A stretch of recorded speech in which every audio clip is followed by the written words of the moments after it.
Mistakes, a lot of mistakes. Some of them maybe just trying to make a play happen, but some of them also a little foolish, and some of them embarrassing as well. So things to correct for sure. How would you evaluate tonight's base running?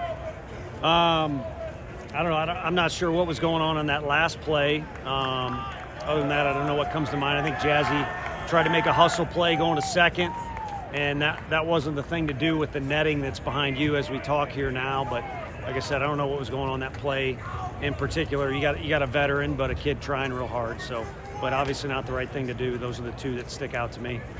Chase Burns, 73 pitches. What did you think about his start? He was good. He was really good. And, he went out there. The one pitch he wished he could have taken back was the 0-2 pitch, double down the line, and that was kind of the end of his night, or the beginning of the end of his night. I think the next two guys reached base. So we took him before he got to about 75, 80 pitches is what we were looking to do. But he was really impressive at times. How would you evaluate Andrew Lindsay tonight coming in relief? He was good. I mean, you got to be ready to make plays, and that includes him. He made a miraculous play there, losing his feet, but he's a guy that typically throws a lot of strikes and ground ball guy. Made a few plays behind him, but not enough. What went into the decision to go with Hunter Inslee in the 2-hole and obviously in center? Just to try something. I wish I had something smarter for you. But left-handed pitchers' numbers are pretty good against lefties, and we need to find out what we can do. If you watch us take BP, it's a very heavy left-handed hitting lineup, which is something we all try and recruit. But at the end of the day, you only get to hit 9 guys, and you'd like to find out what your best combination for all 9 is. What went into this decision to throw Andrew tonight? Lindsay? Yeah. We basically, didn't use him last night, so we had talked in the hotel that we were going to go to him sooner than later. Last night we were looking at maybe 7th inning on, but we didn't have a lead, so he was down there but never got hot. So he was going to be the first guy out of the pen, but we went with Kirby in the situation that he came in. What about Kirby? That's back-to-back nights he's come in high leverage situations and he's performed well.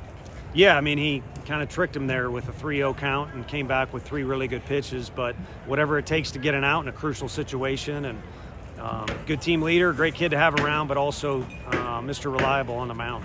Knowing his first 2 games of the season, these are good teams right now. Kind of what's your message out there after the loss? You got 1 day left to, you worry about the fans too much, you're going to make it even worse, and the fans are going to like you less, but there's families and people that came from the West Coast out to see you.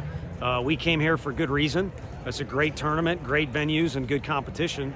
So you got 1 day left to show that you're worth your salt.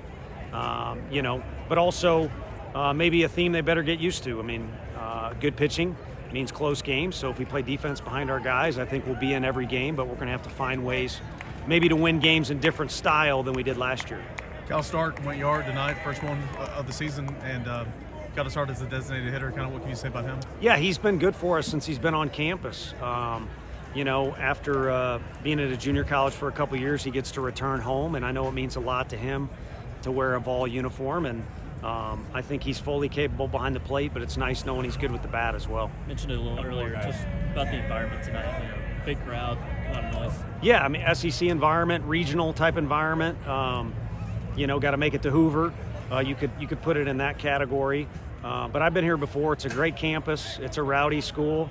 People have seen that on YouTube and basketball, and it'll help us the next time we're in this environment. But we all know that it sure would be nice to get a win when you're given the opportunity, because their RPI is going to be pretty dang good, and they're going to be awfully dangerous at home regardless of who they're playing.